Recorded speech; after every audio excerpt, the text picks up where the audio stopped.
Bismillahirrahmanirrahim. Assalamualaikum warahmatullahi wabarakatuh. Waalaikumsalam. Alhamdulillah wassalatu wassalamu ala Rasulillah wa ala alihi wa man walah wa man tabi'ahum bi ihsan ila yaumil qiyamah, amma ba'du. Para peserta kamusa yang semoga dirahmati Allah Subhanahu wa taala dimanapun berada. Alhamdulillah, puji syukur kita haturkan kehadirat Allah Subhanahu wa taala.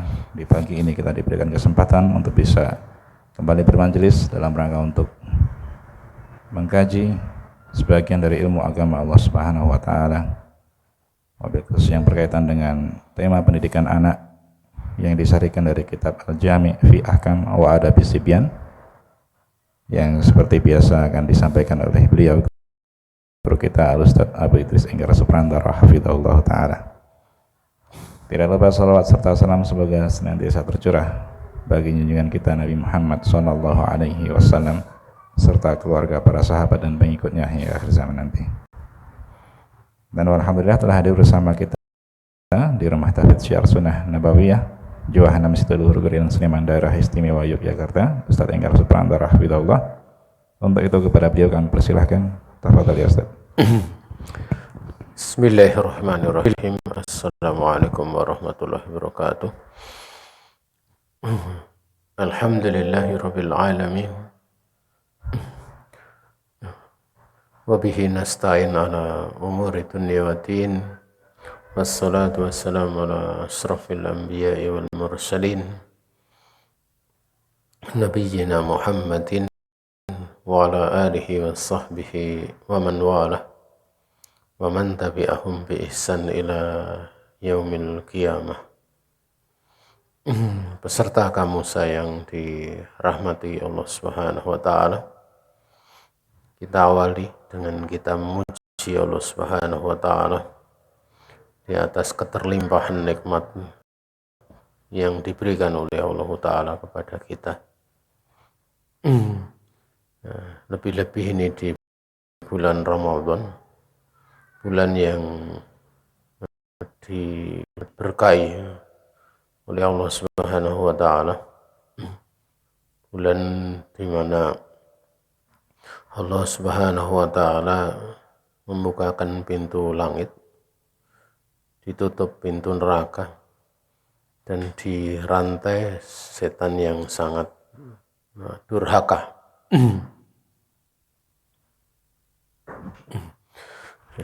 Di siang ini kita akan melanjutkan masih seputar adab dalam menuntut ilmu. Ini pada poin ini atau pasal yang ke-15, mangkana yuhaddisu sibyana hatta la yansal ilmah, yaitu orang yang dia biasa menyampaikan kepada anak-anak ilmunya, hadisnya ataupun ilmunya, sehingga dia tidak melupakan ilmu atau sampai dia tidak melupakan ilmu. Jadi pembahasan ini seputar adab menuntut ilmu, yaitu murojaah, mengulang pelajaran. Dan mengulang pelajaran itu di dalam hafalan hendaknya diperdengarkan pada orang lain. Ya. Kalau seorang dia menghafal sendiri itu lebih berat. Ya. Menghafal ilmu sendiri itu lebih berat.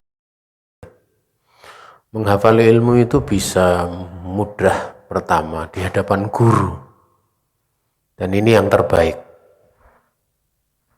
Sehingga hafalan itu disampaikan di hadapan guru, ini terbaik. Dan diterangkan oleh para ulama akan lebih menyingkat waktu di dalam belajar. Beda kalau seorang dia menghafal sendiri. Menghafal sendiri itu dia menghafal, dia dengarkan dirinya sendiri, dia pula yang mengkoreksi hafalannya sendiri. Ini mengumpulkan tenaga yang atau pikiran yang cukup menguras. Makanya karena metode seperti itu, menghafal sendiri, mengecek sendiri, itu ada masyaqqah, biasanya hasilnya banyak kekurangan. Biasanya hasilnya banyak kekurangan. Makanya kita dapat orang yang menghafal hadis itu sendirian. Itu pada saat distorkan hafalannya, itu ada pembenahan. Sebagaimana Imam Syafi'i, beliau menghafal Al-Muwatta sendirian. Pada saat dibacakan di hadapan Imam Malik, itu ada pembenahan-pembenahan. Dibenahi dari sisi ini, sisi itu, dan yang lain sebagainya.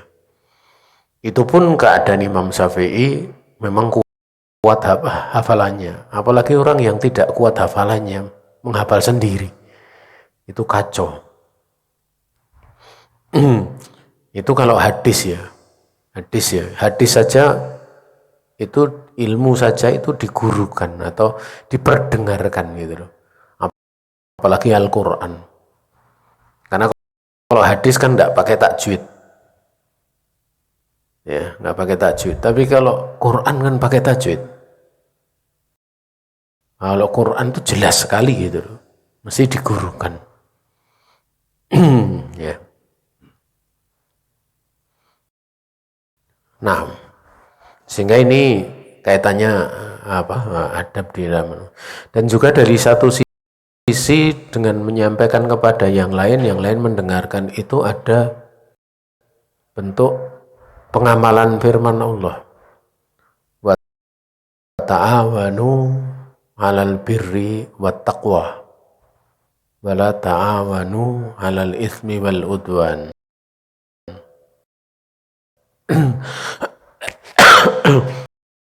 Dan tolong menolonglah kalian di dalam kebaikan dan takwa. Dan jangan kalian tolong menolong di dalam dosa dan permusuhan. Tapi yang sangat menakjubkan ya, sangat menakjubkan itu biasanya kebalik.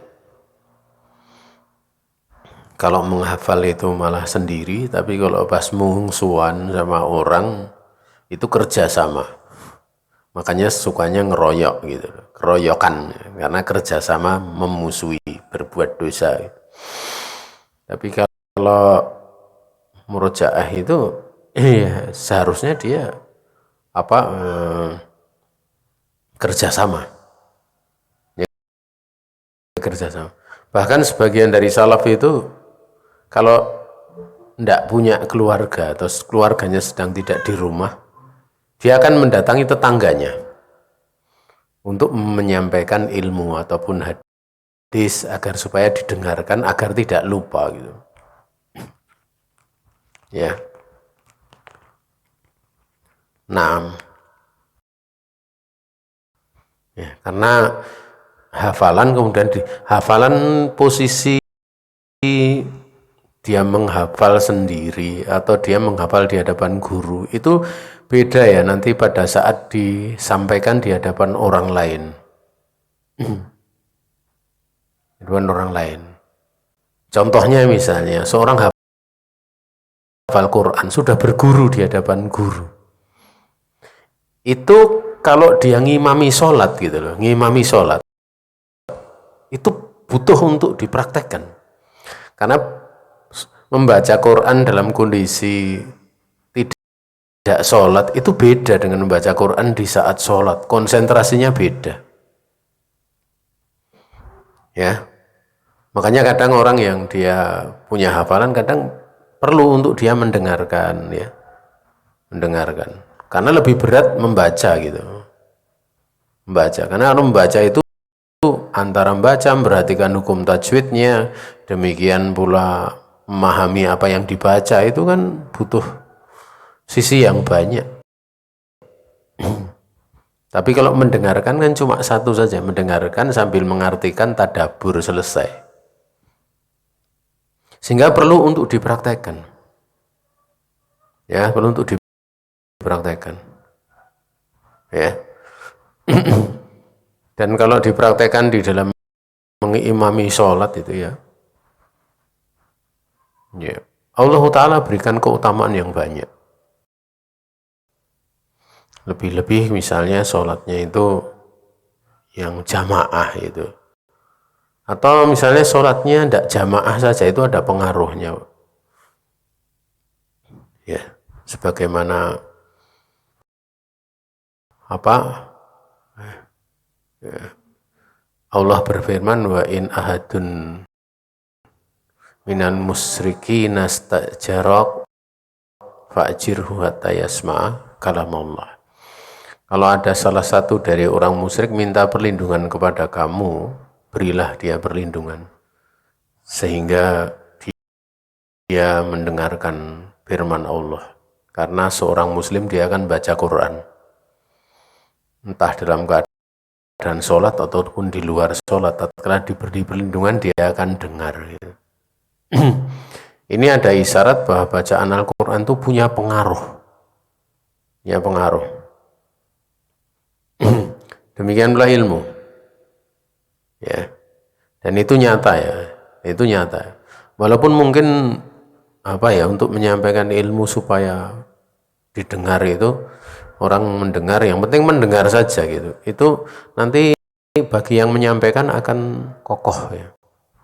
Dan itu nyata ya, nyata. Makanya biasanya kalau saya sendiri ya, prakteknya itu, karena kalau dulu waktu zaman dengan nyantri ya enak, kita tinggal misalnya hafalan hadis atau hafalan ilmu tinggal kita sampaikan di hadapan teman-teman, teman-teman dengarkan. Sekarang kan udah nggak punya waktu seperti itu. Ya. Ya, kalau sekarang itu biasanya kalau yang masih saya tempuh sampai sekarang itu kalau pas ngisi kajian. Kalau pas ngisi kajian, khotbah Jumat atau apa, itu biasanya pertama kali saya khotbah Jumat itu pakai catatan ya. Biasanya nanti khotbah yang kedua, khotbah yang ketiga itu sudah tanpa pakai tag ya. Karena kalau pertama kali pakai catatan kan kalau lupa tinggal baca. Ya. Tapi kalau kedua, ketiga itu biasanya sudah luar kepala. Itu masih saya tempuh sampai sekarang.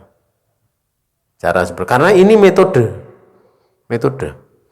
Jadi kalian bisa bayangkan kalau orang punya ilmu nggak pernah berdakwah, itu apa yang akan terjadi? Ya. Terus maka ilmu itu keberkahannya menjadi berkurang sampai bahkan bisa hilang, waliyatubillah. Diterangkan Anil A'mas rahimahullahu ta'ala qala kana Ismailu ibnu Roja yajma'u sibyan al-kutabi yuhaddisuhum yatahaffadhu bidzalik. Ini dalam Sunan Ad-Darimi. Wa fi lafdhin kana ya'ti sibyan al-kutabi fayaridu alaihim hadisahu kaila yansa. Ibnu Abi Syaibah, ini dalam Musannaf ya. Dari Al-A'mas. Al-A'mas ini seorang ulama ahlul hadis yang sangat masyhur ya. Yang beliau kadang punya tindakan aneh. Karena kalau pakai pakaian sering terbalik. Yang di luar di dalam, yang di dalam di luar. Itu kalau ditanya kenapa kamu pakai pakaian yang di luar di dalam di luar, dia katakan karena kalau pakaian itu yang di luar itu untuk luar, itu yang menikmati orang lain. Tapi kalau pakaian yang di luar itu saya atasi di dalam, dia sendiri yang menikmati pakaian itu. Memang agak aneh itu ya. Ya agak aneh. Tapi tidak penting itu, kita tidak membahas itu karena yang penting itu ilmunya gitu. Karena hukumnya itu mubah saja gitu. Orang mau berpakaian, pakaiannya sobek juga boleh, pakaiannya tidak sobek juga boleh, yang penting menutup aurat. Sampai di postingan grup penuntut ilmu ya di Timur Tengah itu ada satu postingan bagus tuh. Jadi ada kajian, kemudian difoto akhwatnya itu dari belakang dalam keadaan jilbabnya tambalan gede, yang tambalannya itu benangnya itu sak gede goni itu loh. Jadi bolong kelihatan sekali kalau itu ditambal gitu. Yang tambal. Dan memang jilbabnya itu dari belakang warna hitam itu udah lusuh gitu, jelek pokoknya. Kemudian komentarnya yang bagus. Di saat banyak manusia, banyak wanita berpakaian kekurangan bahan, kurang lebihnya seperti itulah ya. Saya bahasakan ke bahasa kita. Maka ini ada ya, karena seorang akhwat, seorang wanita yang afifah, yang dia menjaga kehormatannya, dia sampai menambal pakaiannya, yang menunjukkan bahwa dia butuh bahan yang lebih banyak pakaiannya gitu. Dia perbandingkan gitu. Yang mana kalau yang kurang bahan itu identik dengan kemewahan, buka aurat, kemewahan, kebanggaan, dosa gitu. Sudah sombong, dosa, wes macam-macam terkumpul jadi satu. Sudah israf pakaiannya, harganya biasanya yang kurang bahan itu harganya mesti mahal. Sementara ini yang pakaiannya lengkap, tertutup ya, namun di situ walaupun dengan penuh kemiskinan tetap dia jaga kehormatannya. Itu di postingan, agak panjang postingannya, itu pakai bahasa Arab panjang itu. Intinya seperti itulah. Ya, seperti itu. Ya. Maka di sini beliau berkata, Al-A'mas rahimahullah taala, kebiasaan dari Ismail bin Roja itu beliau mengumpulkan anak-anak SD, Kutab itu tempat belajar. Kemudian beliau akan menyampaikan hadis kepada mereka agar supaya dia bisa menghafal, bisa kokoh hafalannya dengan hadis yang disampaikan. Jadi yang penting anak-anak dengar gitu, udah cukup gitu. Mau paham atau tidak, yang penting dengar gitu. Ya. Wa fi lafadz, dalam lafadz yang lain, beliau biasa mendatangi anak-anak di sekolah, di SD. Kemudian beliau menyampaikan kepada mereka hadis yang beliau hafal, agar supaya tidak lupa. Kira-kira kalau anak disampaikan hadis, paham enggak? Enggak. Ini sampaikan aja, yang penting dengar gitu. Yang penting dengar. Nah, ini torekoh, salah satu torekoh. Ya. Ataupun kalau dibahas, ini adab di dalam menuntut ilmu. Kalau orang udah punya ilmu, hafalannya disampaikan kepada yang lain. Kalau disampaikannya dalam bentuk mengajar itu maklum ya. Tapi ini tidak ada kepentingannya ngajar gitu. Hanya nyampaikan, yang lain penting dengar gitu aja. Lebih bagus lagi kalau kamu dengarkan ya, kamu dengarkan saya tapi kamu cek ya, ini bukunya gitu. Nah, itu lebih bagus lagi gitu. Nanti jangan-jangan saya salah gitu. Nah, itu lebih lagi tingkatannya. Jadi kan ada tiga tingkatan ya. Pertama, cukup dengar saja, mau benar salah enggak. Nah, ini pertama. Keadaan yang lebih baik dengarkan, dan yang mendengarkan itu diperdengarkan, dan yang mendengarkan itu dia mengecek. Itu yang paling bagus. Yang lebih bagus apa?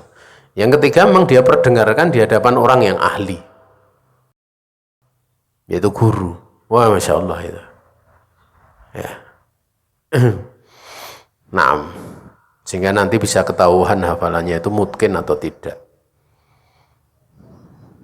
Qala Ibrahim innahu la yatulu alayya al-lailu hatta usbiha fa'alqahum farubama adusuhu baini wa baina nafsi au uhaddisu bihi ahli. Qala Abu Usamah, yakni bi qaulihi adusuhu yaqulu afaduhu.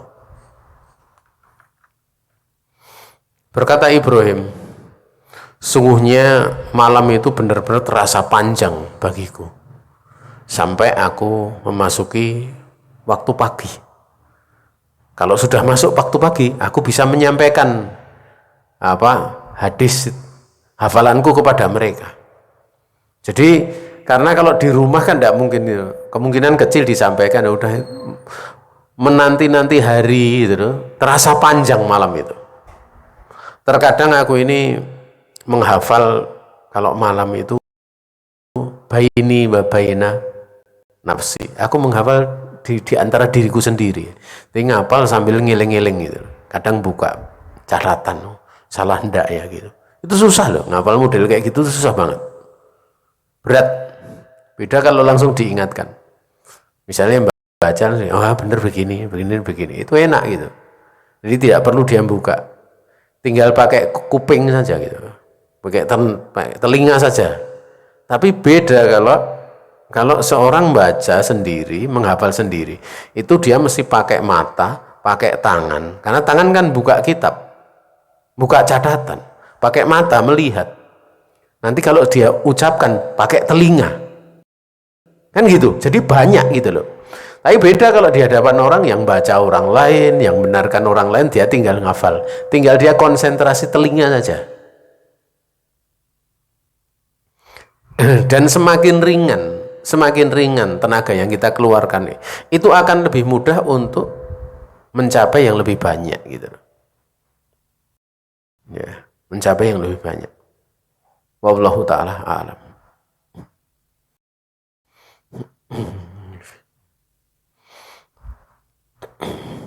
Kemudian beliau mengatakan ya, au uhaddisu bihi ahli, terkadang aku ini menyampaikan hadis itu kepada keluargaku gitu. Mungkin istrinya, mungkin anaknya gitu. Anaknya paham atau tidak, dan itu Masya Allah ya. Misalnya anaknya masih kecil, suruh dengarkan, itu tidak apa-apa. Karena ilmu itu tatkala dilantunkan ya, tatkala dilafatkan, itu ada keutamaan. Ada ibadah lisan. Ada ibadah lisan. Jadi jangan dianggap itu tidak bermanfaat. Manfaatnya gede itu. Ya. Manfaatnya besar. Berkata Abu Samah, yakni ucapan biqaulihi adusuhu yakul afaduhu, yaitu aku menghafalnya. Kemudian di riwayat yang selanjutnya, Assalamualaikum warahmatullahi wabarakatuh. Di riwayat yang selanjutnya, An Khalid bin Yazid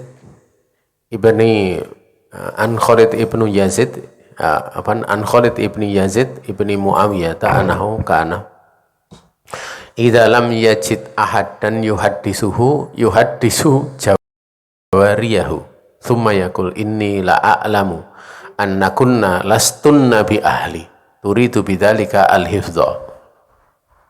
Dari Khalid bin Yazid bin Muawiyah, ini cucunya dari Muawiyah radhiyallahu ta'ala anhu, bahasanya beliau ini ketika tidak mendapati seorang pun untuk dia menyampaikan ilmunya atau menghafal ilmunya gitu, maka dia akan mengajak bicara tetangganya dengan ilmunya yang dia telah pelajari. Ya, tetangganya dia. Kemudian dia akan mengatakan, sungguhnya aku itu benar-benar tahu kalian itu bukan keluargaku gitu. Ya, maksudkan demikian itu menghafal. Tapi maksud saya ingin menyampaikan ini supaya aku hafal gitu. Masya Allah ya. Ini Masya Allah. Ya. Makanya hafalan itu tidak sekedar di dalam dada ya, tetapi memang ada bentuk pengucapan di dalam lisan. Ya, tadi sudah disinggung bahwa sampai salaf itu mendatangi tempat belajar anak-anak SD sampai dia nanti akan menyampaikan hafalannya, hadisnya di hadapan mereka. Faham ataupun tidak faham anak itu tidak ada urusan. Kami memang untuk menyampaikan itu saja. Lebih-lebih kalau ada yang nyemak dan memang nanti bisa mengkoreksi, itu lebih ringan lagi gitu. Dan lebih bagus lagi dicekkan di hadapan guru, itu lebih bagus lagi. Ini derajat paling tinggi.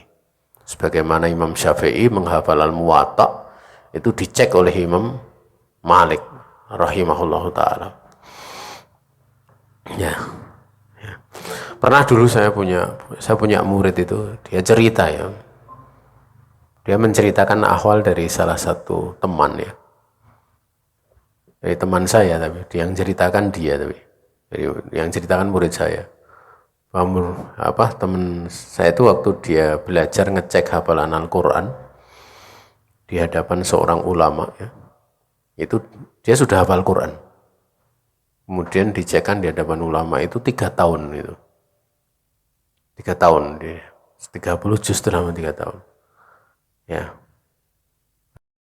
Kemudian dia mengatakan lama sekali ya, saya bilang sebentar sekali ya, yang gitu.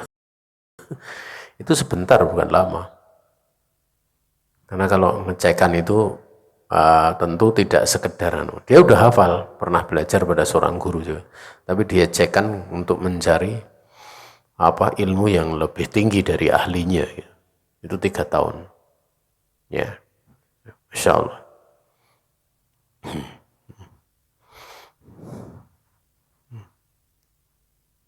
Nah, hanya saja kalau di masa kini ya, kita lihat kalau dulu di masa dulu itu, di masa saya kecil itu, baca Quran itu ya pokoknya udah TPA, lulus jilid 6, udah gitu. Sekarang meningkat, sekarang itu peningkatan, TPA mungkin nggak begitu hidup. Tapi pondok-pondok tahfidz banyak gitu. Pilih pondok tahfidz atau TPA, ya pilih pondok tahfidz kan gitu. Karena kalau TPA itu ya sampai segitu saja. Ya, biasanya ya cuma wadduha sampai akhir hafalannya, nggak akan dari amma ya tasa'alun itu enggak, 1 juz ya.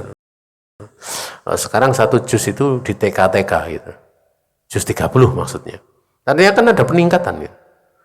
Ada peningkatan, jadi dakwah itu bisa berkembang.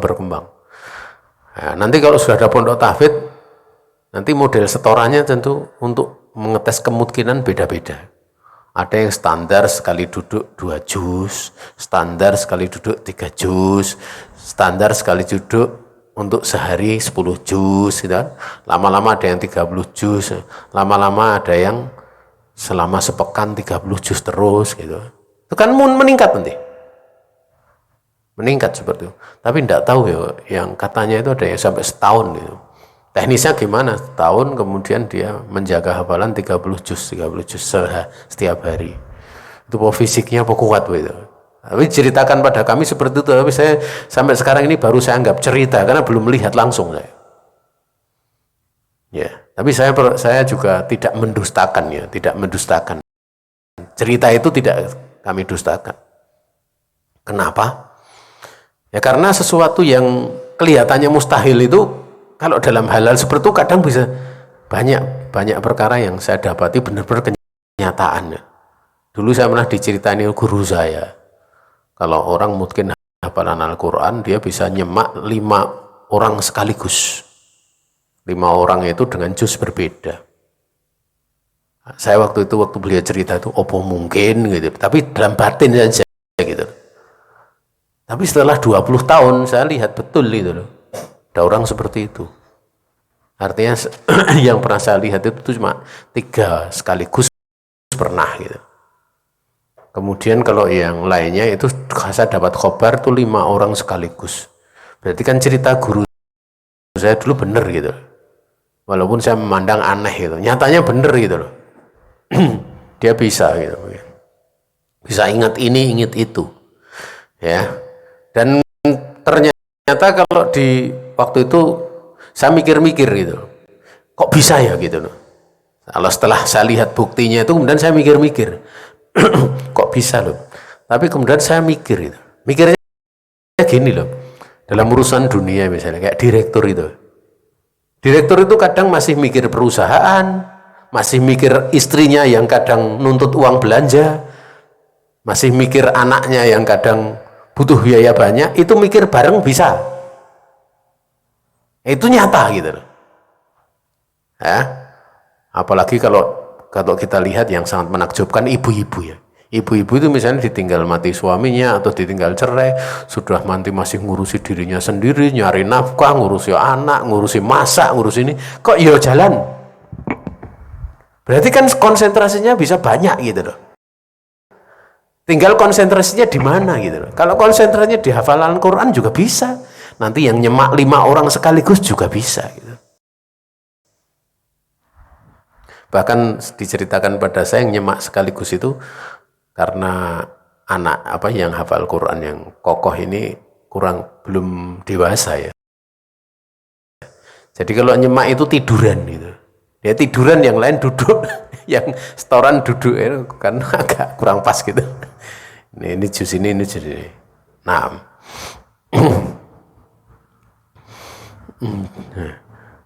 Kemudian jamaah yang dirahmati Allah Ta'ala, qala Ibrahim idza sami'ta hadisan fahadis bihi hina tasma'uhu walau an tuhaddisa bihi man la yastahihi fa innahu yakunu kal kitabi bisodrik. Masya Allah, ini nasihat dari Ibrahim ya, dalam kitab Al-Jami' lil Khatib Al-Baghdadi. Ini kitabnya para ulama ahlul hadis ya. Apabila kalian itu mendengar satu hadis, maka ceritakan hadis itu sejak kamu mendengarnya. Ya. Sekalipun kamu menceritakan hadis itu kepada orang yang tidak ingin dia dengar kamu menyampaikan hadis. Ya. Kenapa? Karena itu kelak akan menjadi kitab seperti kitab yang tertanam di dalam dada. Ya. Cerita dari sebagian guru saya itu seperti ini. Ada di Masjidil Haram itu seorang penghafal hadis. Ya. Dia itu biasanya muter-muter gitu, kadang muter-muter ke sana kemari itu sambil menyampaikan, menghafal hadis yang dia hafal. Terus, tapi pakai hadasana itu. Hadasana fulan, terus gitu. Itu sampai dikatakan oleh guru saya, digelari Al-Majnun, si gila. Kalau dia sudah hafal, langsung dicatat di dalam kitabnya.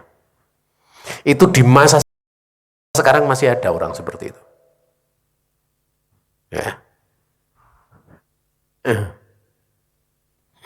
Nah, jadi Masya Allah ya. Dia ngangkat suara. Kalau dulu Ibnu Mubarak itu pernah juga. Ibnu Mubarak itu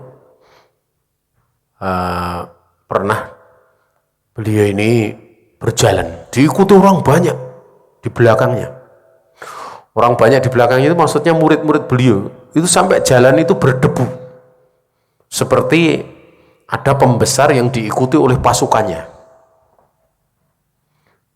Itu sambil berjalan itu muridnya mengatakan hadasana fulan, seperti itu. Nggak malu itu di jalan itu. Ya. Di Masya Allah ya. Kalau Imam Syafi'i dulu juga menghafal itu kan sambil naik kendaraan onta atau semisalnya. Beliau menghafal. Inilah ahwal dari para penjaga ilmu. Ya. Mereka adalah orang-orang mulia. Sampai-sampai waktu itu budaknya raja mengatakan inilah kerajaan sesungguhnya.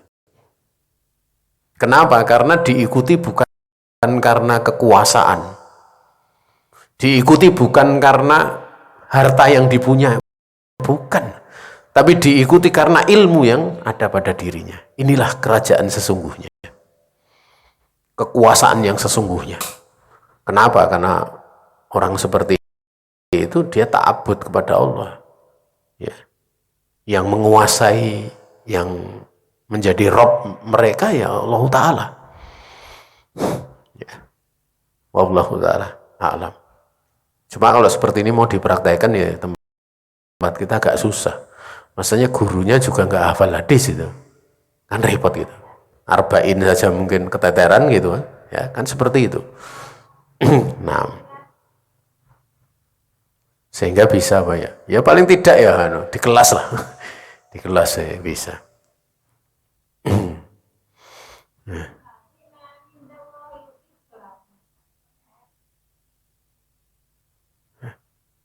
Kemudian kita masuk bab baru, mantarod dada min ahlil ilm hatta mantarod dada min ahlil ilm antah di sisibian. Ya, orang yang dia bolak-balik ya, atau tarodud di sini, kalau di sini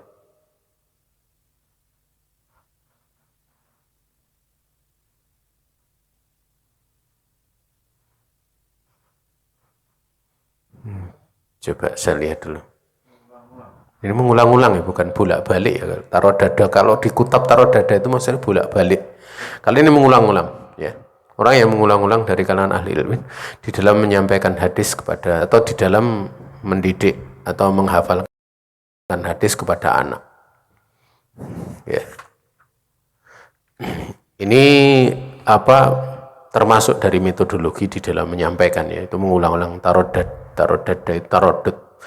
Tapi kadang makna tarodud itu bisa bingung juga bisa gitu. Jadi konteksnya, makanya saya masih tarodad itu setahu saya biasanya kalau di kalangan para ahli ilmu itu bolak-balik ke kutab, sebagaimana kuntu tarodatu ya kuntu atarodadu ya fil kutab. Maksudnya aku bolak-balik sekolah besok, kemarin berangkat, saat ini berangkat. Tapi yang dimaksud di sini mengulang-ulang. Ya. Qala Sufyan, berkata Sufyan rahimahullahu taala, ataina Zuhri. Ya. Wa indahu Sa'ad ibnu Ibrahim. Faja'altu as'aluhu. Wa yastasghuruni wa la yujibuni. Ya. Faqala lahu Sa'id ibnu Ibrahim, ajibil gulam amma yas'aluka anhu. Qala inni la'utihi haqqah. Qala fastabarta, kamu sangat berani itu. Qala falamma kharajtu qila innahu qala ma ra'aitu talibal ilmi asghara min hadal gulam walam asma' min Zuhri hadhil kalimah wahdaha. Berkata Sufyan rahimahullah taala, ya, aku mendatangi Az-Zuhri. Ini seorang ulama besar di masanya. Pada saat itu di sisinya ada Sa'ad bin Ibrahim. Ya. Kemudian aku jadikan untuk kemudian waktu itu aku bertanya kepadanya. Ya. Namun dia memandang aku masih kecil sehingga dia tidak mau menjawabku. Maka waktu itu Sa'ad bin Ibrahim berkata kepada siapa? Zuhri. Ajibil gulam, jawab saja pertanyaan ini, dari apa yang dia tanya kepada kamu tentangnya. Jawab saja gitu. Ya. Maka kemudian Zuhri mengatakan, inilah u'tihi haqqahu, benar-benar aku akan memberikan haknya dia. Karena rekomendasi daripada Sa'ad bin Ibrahim. Ya. Qala fastarokta. Kemudian Imam Zuhri mengatakan kepada Sufyan, berani banget kamu gitu. Masih kecil berani bertanya gitu. Ya. Maka tatkala aku keluar, yang dimaksud adalah siapa? Sufyan. Dikatakan sungguhnya Zuhri dia berkata. Jadi ini beliau mendengar kabar dari orang lain itu. Zuhri berkata, tidak pernah aku melihat seorang penuntut ilmu yang lebih kecil daripada pemuda ini, anak kecil ini. Ini paling, masya Allah ya. Artinya guru di sini dia takjub gitu. Gurunya takjub, tapi tidak dikatakan di depannya gitu. Karena kadang kalau dikatakan di depannya bisa membahayakan kadang. Tapi dia katakan kepada yang lainnya. Ya. Makanya Sufyan mengatakan, aku tidak mengenal dari Zuhri kalimat ini wahdah. Sendirian, artinya tidak mendengar sendiri gitu. Artinya dia mendengar dari orang lain gitu. Kalau Zuhri kemarin mengatakan demikian. Ya. Dan itu bagus ya, seperti itu bagus. Kadang memang seorang penuntut ilmu gitu. Ya. Nah, itu kadang guru dia menahan diri untuk tidak membicarakan di hadapannya, untuk menjaga hati, juga untuk menjaga keistiqomahan, semangat dan semisalnya. Itu penting itu. Ya. Nah ini saya punya pengalaman gitu. Pada waktu saya masih belajar dulu, masih belajar bahasa Arab, gradul gitu. Itu cerita ini disampaikan oleh teman saya, yaitu Ustadz Ahmad Halim. Itu setelah beliau itu waktu itu sudah berangkat ke Yaman atau belum, saya agak lupa. Belum. Ya saya ngaji waktu itu di satu masjid ya. Ketemu sama Ustadz Ahmad Halim. Nah, kan ini satu guru, dia senior saya gitu. Kemudian beliau mengucap salam, Assalamualaikum. Waalaikumsalam. Kamu kenal saya enggak? Saya ingat-ingat lama karena udah puluhan tahun, 10 tahun. Itu tahun 2003, saya ngaji tahun 94 atau 95. Berarti berapa tahun itu? Jadi 95 sampai 2003. 8 tahun. 8 tahun. Kamu masih ingat saya? Enggak. Oh, nanti saya ingat. Yuk, beliau menyebut nama guru saya. Juga nama guru beliau. Kemudian setelah itu, ya, saya nggak bisa lupa sama kamu gitu. Kamu nggak bisa lupa sama. Loh kenapa? Gitu. Waktu itu saya udah ngajar, tapi ngajarnya masih ya hanya sekedar nggak ngajar hafalan Quran, kemudian apa anak-anak lah kayak pelajaran SD gitu. Ya, ngajar anak-anak. Dan beliau menceritakan, saya kenal kamu karena dulu guru kita pernah ngucap seperti ini di hadapan saya. Ya, tapi itu tidak disampaikan ke saya, Yang intinya dari situ itu kayak semacam ada harapan besar dari guru untuk suatu saat ini akan menjadi dai, menjadi ustadz. Padahal waktu itu saya masih belajar waktu itu masih belajar Iqra'-nya Iqra' 2. Iqra' 2 belajar bahasa Arabnya masih gradul gitu. Gradul karena waktu belajar saya sendirian waktu itu. Ya. Artinya ini benar pelajaran yang kalau sangat dasar sekali itu. Beda kalau waktu saya ngajar itu kebanyakan murid-murid saya pinter-pinter gitu. Maksudnya begini loh. Saya cerita aja misalnya. Saya ngajar di satu tempat itu misalnya kayak jurumiyah. Itu rata-rata mereka sudah pernah selesai itu belajar sama saya. Sehingga jurumiyah baru pertengahan sudah bisa baca kitab gitu. Lah kalau guru saya waktu ngajari saya itu 0 brudul gitu. Ya, 0 brudul. Ya, 0 brudul. Ya. Namun Masya Allah ya, kadang seperti itu. Jadi harapan itu ternyata kasih sayang seorang guru kepada murid itu sangat besar, sehingga memberikan bimbingan itu, dan beliau menjaga untuk jangan sampai murid ini dengar, tapi pada saatnya nanti akhirnya dengar juga gitu. Akhirnya dengar juga. Dan itu pula yang saya dapati dari guru lain, tidak sekedar itu. Dia ada guru lain juga ngomong seperti itu, berbicara seperti itu, dan memang ya akhirnya harapannya itu tercapai gitu. Harapannya tercapai. Ya.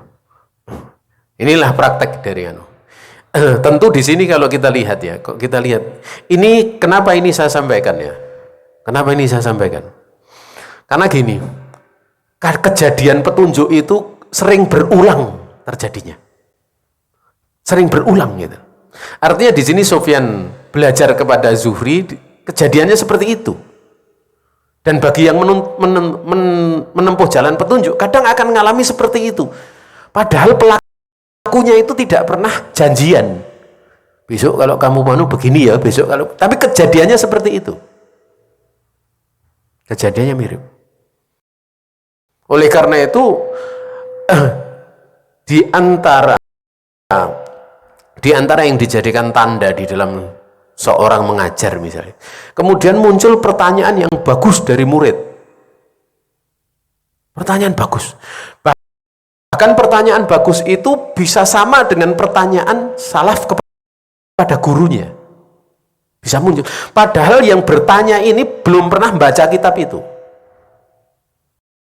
Ketahuilah ya, bahwa seperti itu jalan-jalan petunjuk. Makanya dikatakan setan di zaman Nabi Adam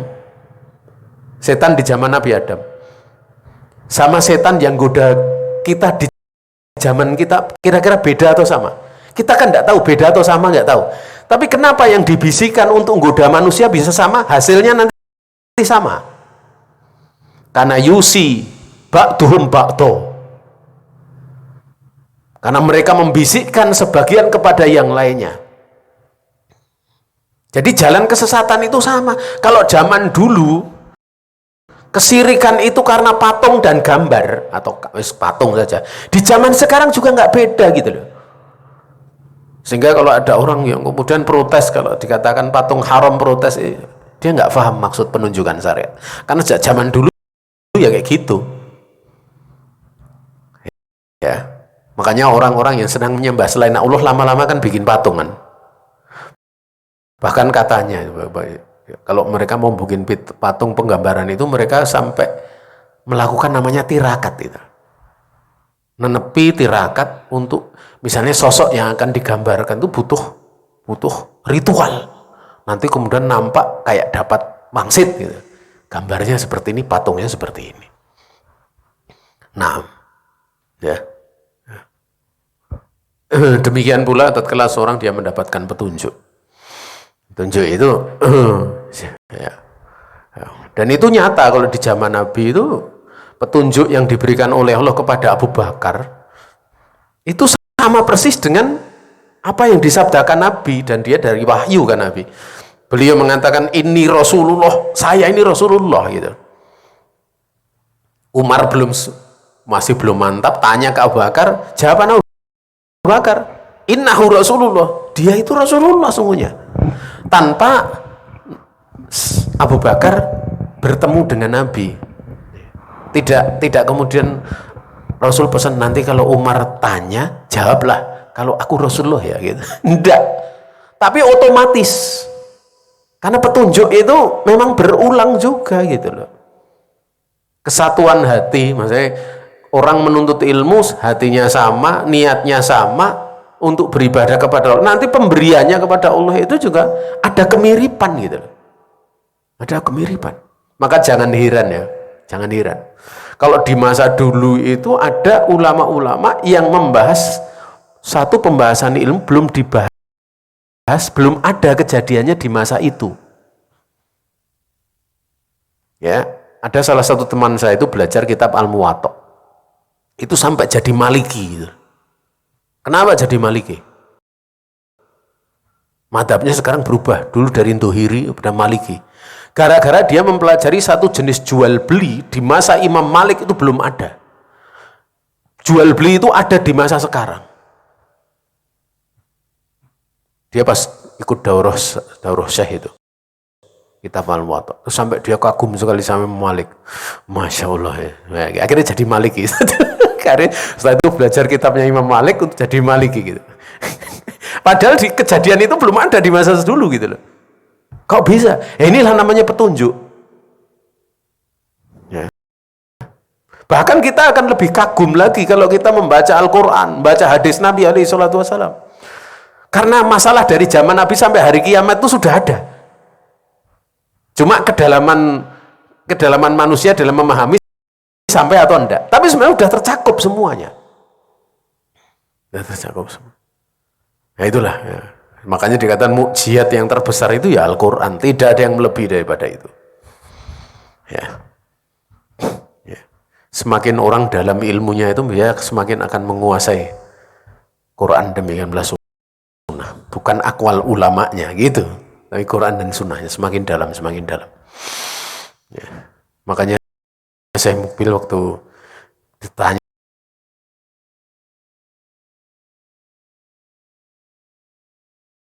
apa yang paling agung, paling besar manfaatnya dalam membantah ahlul bidah gitu. Wah, murid-muridnya mengatakan kitab ini, kitab itu, saya mobil membawa Mushaf Al-Quran. Ini yang paling agung bantah ahlul bidah. Ya kan? Cuma asal aja kan orang yang kan kurang paham penunjukan di dalamnya gitu. Tapi memang kalau kita belum belajar, kita tidak mempelajari tafsir, kita belajar bahasa Arab saja gitu. Masya Allah ya. Bahasa-bahasa dalam Al-Quran itu kan penafsirannya Masya Allah gitu. Ya. Seperti kulusai'in fa'aluhu kefisubur. Itu kan ini kan kalau Tuhan Masya Allah gitu, sehingga wajib rofa gitu loh. Kalau dalam bahasa Arab itu wajib rofa gitu loh. Ya, kenapa? Itu kalau nggak tahu tafsirnya gawat ngartikannya gitu loh. Ya. Kenapa tidak kulasai'in fa'aluhu fi zubur? Ya. Itu satu contoh saja gitu. Kalau yang lainnya masih banyak. Makanya kadang saya heran, kadang kalau dikit-dikit di sana kajiannya tafsir gitu. Tafsir, kayaknya nggak bisa baca kitab kok ngajar tafsir ya. Tafsiran gitu. Wes jangan repot ya. Kan bahasa terjemahan bisa gitu. Ini kepedean orang itu. Ya, coba dia belajar jurumiyah dulu lah, nggak usah belajar yang tinggi, jurumiyah saja. Ya, ya. Nah, disangkanya seperti itu. Makanya karena seperti itu kadang kalau anjurannya itu kadang sok lucu tuh begini. Wis saya ngisi kultum anak-anak wae kan anak suruh ngisi gitu. Piye gitu kadang repot gitu. Atau mungkin anak-anak muda saja. Ini wong dakwah kok latihan gitu. Dakwah itu ibadah gitu. Bukan latihan. Latihan ya di waktu di sekolah gitu. Ya. Wallahu taala a'lam. Makanya ya kalau kita di dalam menuntut ilmu itu ya. Ya. Pertama kali bekal yang harus dipunyai itu dia adalah mengilmu. Untuk berdakwah itu adalah ilmu. Itu yang pertama kali. Ya, bukan karena fasihnya bicara ngawur sana sini banyak itu. Ya. Tapi memang dia punya ilmu. Itu lebih didahulukan. Cuma kebanyakan manusia itu kalau ada orang fasih bicaranya akan diikuti. Kajiannya rame. Ya. Tapi kalau yang punya ilmu kadang yang datang sedikit itu, ya. Ya, karena yang belajar itu sendiri belum tahu membedakan mana ilmu dan mana bukan ilmu gitu. Belum bisa bedakan. Ya. Biasanya membedakan ini kajiannya lucu gitu. Kadang saking lucunya sampai menariknya itu yang ngisi itu kadang ya, yang ngisi malah wanita, yang ngaji laki-laki. Nah, itu kan sebenarnya memang yang ngisi juga bodoh, yang dengar juga bodoh gitu kan. Menunjukkan itu. Akhirnya apa? Yang muncul di TikTok, muncul di Facebook, muncul di YouTube, ya hanya tatkala si fulanah salah tingkah. Itu kayak gitu. Model-model kayak gitu. Akhirnya kadang yang dimunculkan karena banyak pengikutnya kan, akhirnya di saat ada pertanyaan yang aneh-aneh, yang sifatnya pelecehan dari yang mengajar, ustadzahnya, yang dianggap ustadzahnya. Itu karena apa ya? Ya seperti itu terjadi, ya. Karena memang tidak tahu syariat, terus repot gitu, dan tidak tahu saya. Bahkan dulu sampai ada usulan, ini pernah saya dengar sendiri usulan, bagaimana kalau khotbah Jumat itu wanita. Itu orang otaknya udah terbalik, nggak pernah belajar ya jadi kayak gitu. Itu dari salah satu tokoh itu saya dengar. Mesti tokoh di dekat kampung saya. Bahkan dianggap ini tajdid ya. Tajdid pasti jadi sebagai suatu pembaharuan gitu, Nah, nanti mungkin dia itu terpengaruh dengan satu jamaah di mana satu jamaah sufi di satu daerah itu. Itu di sana itu imamnya sholat itu wanita. Kemudian makmumnya itu laki-laki perempuan satu soft. Jadi selang-seling tidak apa-apa, kadang softnya beda itu jadi satu gitu. Ada satu jamaah torekoh di sana. Ya, tidak tahu jamaahnya itu apa. Pengikutnya sedikit kurang terkenal. Kalau sudah terkenal mungkin akan difatwakan MUI itu. Kalau ini ajaran sesat itu. Itu di zaman saya. Sekarang saya tidak tahu, kayaknya sudah nggak ada. Ya. Wallahu ta'ala a'lam. Ini saja yang bisa disampaikan. Kalau ada salah datang dari pribadi diri saya sendiri dan dari setan, saya istighfar kepada Allah Subhanahu wa taala. Kalau ada benar semata-mata keluasan rahmat Allah taala yang berikan pada kita. Kalau ada pertanyaan kami persilahkan. Baik, jazakallahu khairan, kami ucapkan kepada Ustaz Enggara atas ilmu yang telah disampaikan. Baik, peserta kami yang dirahmati Allah Subhanahu wa taala, sesi berikutnya itu pertanyaan jawab. Kami persilakan bagi peserta kajian yang ingin bertanya baik melalui tulisan ataupun secara langsung. Ada pertanyaan, kami kirimkan di grup Ustaz. Oh iya.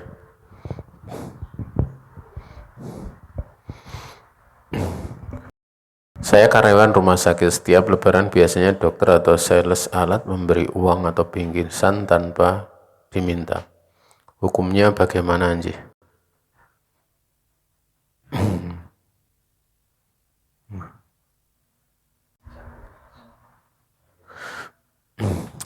Umal itu, ya, atau pekerja, itu manakala sudah digaji, ya, itu manakala dia mendapatkan pemberian, ya, itu bisa masuk kategori riswah, ya, ataupun suap. Namun manakala yang demikian itu bahkan diwajibkan sebagai satu bingkisan lebaran seperti dari pemilik rumah sakit, perusahaan, itu tidak ada masalah. Tapi ini dari yang mengerjakan, dan ini peraturan pemerintahnya jelas masalah ini, ya. Tapi kalau dari selainnya, ini maksudnya dia karyawan rumah sakit, tiap lebaran biasanya dokter atau sales. Kalau sales ini masalah ini. Kalau dokternya pemilik rumah sakit itu. Kalau dokternya pemilik rumah sakit tidak ada masalah. Tapi kalau dokternya lain, ya, dan itu diberikan tidak berkaitan dengan pekerjaannya, tidak berkaitan dengan, maksudnya tidak dalam waktu bekerja, di luar jam kerja, tidak ada masalah diterima. Tapi kalau di dalam jam kerja, ya, ini tidak diperbolehkan, ya, kecuali pada perkara-perkara yang menjadi urfiah, di mana dia mau jadi dokter, jadi karyawan ataupun tidak, dia akan dapatkan. Contoh misalnya, dia nikah, kemudian ada teman dokter lainnya memberi bingkisan hadiah nikah, itu tidak ada masalah, ya, tidak ada masalah. Ya. Nah biasanya kalau yang seperti ini itu ada unsur-unsur nanti kaitannya dengan, ya, hal-hal yang menjadi kelaziman karena diberi kadang seperti ini, ya. Wallahu ta'ala. Ya. Tapi sebenarnya di sini kalau dilihat, ya, kaitannya dengan riswah, itu kan biasanya dengan hak, diberikannya hak kepada yang tidak berhak, dipalingkannya hak kepada yang tidak berhak. Biasanya kan kayak gitu. Nah ini biasanya dari pasien. Kalau kan saya cuma teman kerja, ya. Tapi kalau teman kerja itu nanti mempengaruhi kinerja di dalam bekerja, ini masih termasuk riswah. Misalnya satu contoh, sebenarnya dengan seperti ini nanti efek belakangnya, misalnya dokter ini sering bolos, tapi nanti titip absen, mungkin saya kurang tahu juga. Tidak tahu, yang lebih tahu mungkin yang sibuk di situ. Tapi ini termasuk celah pintu yang bisa menjadikan padanya riswah. Maka tidak apa-apa kalau diberikan kalau selain di jam kerja. Adapun di jam kerja ini tidak diperbolehkan. Wallahu ta'ala. Lebih-lebih kalau di sales. Karena sales itu biasanya supaya nanti order lagi. Ini namanya oknum nanti jadinya. Aslinya itu sebenarnya tidak membatasi dari penjual itu saja, sales itu. Tapi sales itu kan banyak. Sehingga nanti kalau sales seperti itu kaitannya bukan memang tawar-menawar atau melihat barangnya kualitas. Tapi kalau sudah pribadi orang, dia sering diberi, itu akhirnya wah enak ranompo gitu. Padahal sebenarnya secara kualitas tidak sesuai standar dari rumah sakit tersebut, atau yang memiliki rumah sakit mengatakan standarnya alatnya ini. Itu tidak cuma obat ini itu dan lain sebagainya. Bahkan yang lebih parah lagi, ini saya cerita lebih parah. Itu kadang perbankan, ya, kayak misalnya bank-bank gede itu kan biasanya kan setiap tahun ada audit dari PPATK atau tim audit dari Kementerian Keuangan itu untuk meneliti dana sehatnya bank itu kan, kalau ada dana cair di bank sekian gitu, misalnya 400 miliar misalnya, harus ada. Yang lain muter ke masyarakat, tapi di sini tanda sehatnya harus ada 400 miliar sesuai dengan skala perbankannya. Itu kadang Manakala misalnya 350 miliar itu, berarti kan kurang 50 miliar. Itu kadang kalau bisa disogok ya, disogok anunya, yang tim auditnya. Tapi kadang enggak. Akhirnya bank ini mendatangi para pengusaha untuk nitipkan uangnya. Ya, mungkin 10 miliar, mungkin ini. Sampai nanti tertutup menjadi 400 miliar. 2 minggu saja gitu. Atau sebulan saja. Nanti hadiahnya mobil Avanza. Atau terkadang 250 juta dengan nilai segini. Itu pernah setahu pengusaha tanya ke saya masalah itu. Nah, ini sama ini. Jadi trik-trikan seperti itu tuh memang di lini yang sangat banyak gitu. Ya, lebih-lebih kalau dia tanyanya hukumnya tat itu riba enggak? Ya jelas riba, enggak usah ditanya kan gitu. Suruh anu ya. Nah, jelas riba kalau itu enggak usah anu, jelas riba. Itu menggiurkan sekali, makanya ya tinggal muteri saja bank yang kira-kira mau collab apa nanti anu dibalikkan seperti ini. Seperti ini. Nilainya gede banget. Makanya orang-orang kaya raya itu ibarat duduk saja dapat uang gitu. Ya, karena sistemnya seperti itu. Ya, ini pentingnya ilmu agama. Ini tidak akan bisa diberantas kecuali apa? Dengan ilmu. Karena yang bisa merubah keadaan itu menjadi lebih baik itu hanya ilmu. Karena ilmu itu kalau diterima itu akan selamat orang yang menerima. Tapi kalau ditolak akan binasa orang yang binasa. Ya akan binasa. Wallahu a'lam. Ada yang lain?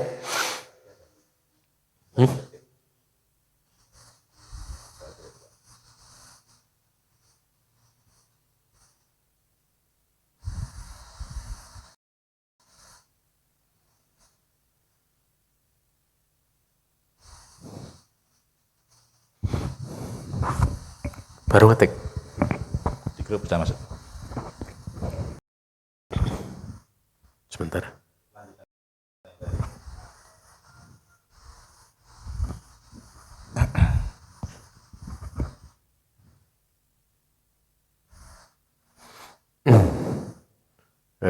Di grup ya. Kalau belum mampu menolak karena gak enak terus kita terima, terus kita bagi ke orang miskin atau berikan ke fasum, yaitu meminimalisir gitu. Namanya meminimalisir ya. Ya itu lebih minim, tapi itu masih ada sisi kesalahannya ya, ada kesalahan, tapi lebih mending gitu. Lebih mending. Jadi kalau tidak mampu itu ukurannya pembahasannya jadi beda gitu ya. Mungkin dilakukan itu ya kalau memang mampunya seperti itu akan lebih selamat. Wallahu a'lam.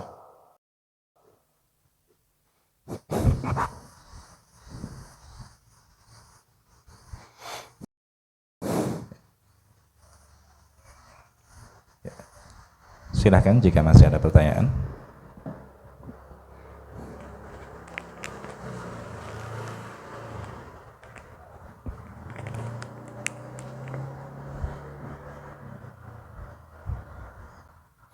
Tapi mungkin saya tanya dulu, kalau di peraturan pemerintah itu boleh enggak memberikan sesama itu kalau di tempat kerja? Nggih. Seperti ini. Oke. Maksudnya gini loh, kalau pemerintah membolehkan itu masih ada ranah gitu loh. Ada ranah. Cuman memang kita khawatir babnya ada relasi ini loh, bawaan ke atasan ini loh. Yang kadang ini ada unsur-unsur kaitannya dengan di dalam muamalah mereka. Kalau ada, makanya ini perlu diketahui bagaimana peraturan dari rumah sakit itu, pemilik rumah sakit membolehkan atau enggak. Tapi, karena sebenarnya kalau sesama atasan bawahan itu sebenarnya relasinya beda sama relasi ke orang muamalah. Tapi di dalamnya mungkin ada gitu, mungkin ada, memungkinkan ada. Ya. Maka di sini pentingnya pemilik rumah sakit itu mengizinkan atau enggak. Kalau tidak ada peraturan pemerintah loh. Dan tentu pemilik rumah sakit tatkala dia bolehkan, dia tahu konsekuensinya. Ya, karena yang saya khawatirkan itu gini loh, yang saya khawatirkan itu posisi manakala itu bagian dari urfiyah gitu, urfiyahnya, sehingga kebetulan pas di tempat kerja. Tapi kan ini menjadi tipis gitu loh. Kalau di luar jam kerja aman gitu loh. Tapi kalau di dalam jam kerja itu kan sudah terikat kerja, di mana dia digaji gitu loh, dia digaji. Dan dia mendapatkan ini pada saat dia digaji itu kan sebenarnya pada saat dia diberi itu sebagai pribadi atau sebagai pekerja. Ini yang menjadi masalah. Ya. Ini masalah. Karena kalau dikatakan sebagai pribadi, ya, bagaimana kalau dia tidak jadi tenaga kerja di situ, tidak jadi nakes di situ? Tentu dia nggak dapat. Inilah yang saya khawatirkan. Karena Nabi dulu pernah pada waktu orang bayar zakat itu, dia mengatakan, ya Rasulullah ini untuk saya, yang ini untuk diserahkan kepada Nabi. Kemudian Nabi sampai marah itu. Apakah dia akan mendapatkan seperti itu kalau dia duduk di rumah? Jadi kan ada kaitannya dengan pekerjaan. Ya. Dan itu ada kaitannya. Ya. Ini pertama alasannya kenapa tadi saya jawab lebih mengatakan ini tidak diperbolehkan. Kemudian yang kedua, juga dari sisi andaikan tidak apa-apa misalnya, itu pun masih ada tinjauan apa? Ada tinjauan bisa menjadi penghantar. Kemudian yang ketiga, kalau dia jadi nakes, itu dia sudah dapat THR atau enggak? Kalau Idul Fitri, ini kan kaitannya pemberian Idul Fitri bisa nih, dapat enggak? Udah dapat, ya sudah berarti. Ya, dan itu itu yang lebih selamat karena itu sesuai peraturan pemerintah. Saya dulu saya pernah ngisi di satu PT atau satu grup, usaha grup itu. Kemudian waktu itu belum ada THR itu. Nah saya kata ini wajib hukumnya. Yes, saya sampaikan karyawan-karyawan itu mesti diberi kalau nanti pas Idul Fitri diberi gitu. Jadi pimpinannya yang punya perusahaan itu kemudian setiap tahun dia mesti memberi. Ya, itu bagus, itu sesuai peraturan pemerintah, itu hukumnya wajib gitu. Ya. Bagaimana kalau pekerjaannya itu memang belum tercatat di pemerintah, ya kita kembalikan ke urfiyah gitu. Kalau misalnya kerja apa ya, misalnya kerja apa ya, dipekerjakan jadi apa, yang di kampung-kampung gitu ya. Itu kan tentu tidak ada THR gitu. Tapi misalnya mau diberi dengan pemberian itu termasuk akhlak bagus. Mungkin demikian. Ya, wallahu alam. Ada yang lain?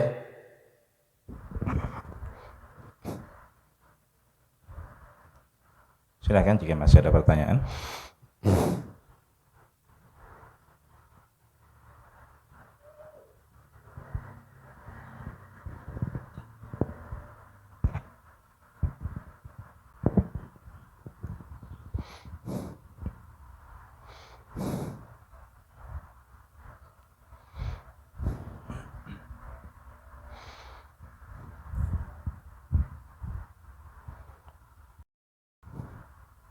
Sudah tidak ada ya?